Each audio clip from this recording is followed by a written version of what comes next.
What's going on? It's Roger. So let's do this variation of the Hot Wheels Subaru, a 98 Subaru Impreza 22B STI version. The 22B is, I think, a kind of a rare version. Um, I think I'm missing a black one. I could be wrong, but there's this really dark blue. There's the original, blue that they came with, and this burgundy color. I love these coupes. Been a huge fan of them for since they came out.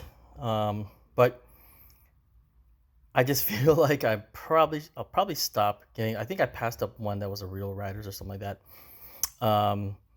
But yeah, I just feel like if I like a casting, I'll probably get a couple of them. But until I see some like WRC or something or some kind of um, decoration decals or stuff like that, then I won't get any more. But nonetheless, pretty cool to see, the 2.5, I mean the 22B, get some love.